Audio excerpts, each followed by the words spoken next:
Hello everyone, today we are checking out 3 multi-effects pedals, and those 3 will be the Boss ME80, the Zoom G5N and the Moore GE250. Now we're taking a look at these 3 models not just because they are in a similar price range, but we also want to take a look at how far amp simulation technology has come. The ME80 was released in 2014, the G5N was released in 2016, and the Moore G250 is the latest of the lot, being announced in December 2019 and available early 2020. So what I'm doing here today is I picked similar amp models across all the 3 units. So some of the models that are similar across the 3 units are: number 1, we're going to be comparing a Fender Bassman type amp. Number 2 is going to be a Vox AC30. Number 3 is going to be a Mesa Boogie style amp. With the Boss ME80, the description in the manual just states that it is a Mark series amp.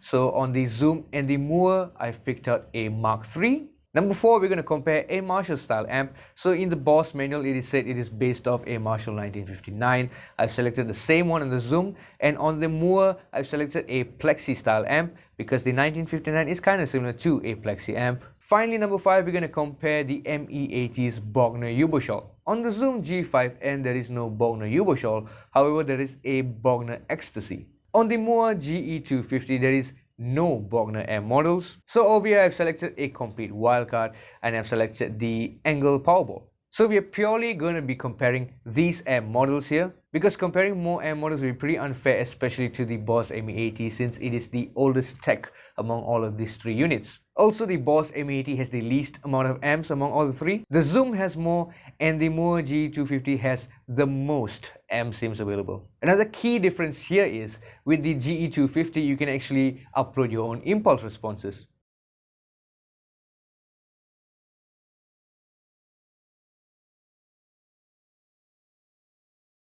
Which is something the Zoom and the Boss cannot do. So in order to control the test here, I'm going to be hooking up all these multi-effects into the effects return of a Hughes & Kettner Tubemeister Deluxe 20. So it's completely bypassing the preamp section, and that is going into an Orange PPC 2x12, which is being mic'd up by a Shure SM57. The guitar I'm using is an Aristides 060 with bare knuckle Aristides Customs, and I'm going into each of these units individually, and let's listen to how they sound.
So there you go, that was the comparison of the similar models across all the three units. Now with the Boss being something that was released back in 2014, it still sounds pretty good. I kinda like the clean stuff from the Zoom, especially the Fender Basement and the Vox AC30, but in terms of high gain, I felt that the Moore GE250 seems to come out on top. It felt really amp-like, it felt really nice in the room. Another thing I should say that it's very easy to dial in a tone, especially high gain tones on the GE250. I noticed that you do not need to set a lot of extreme settings in terms of EQ.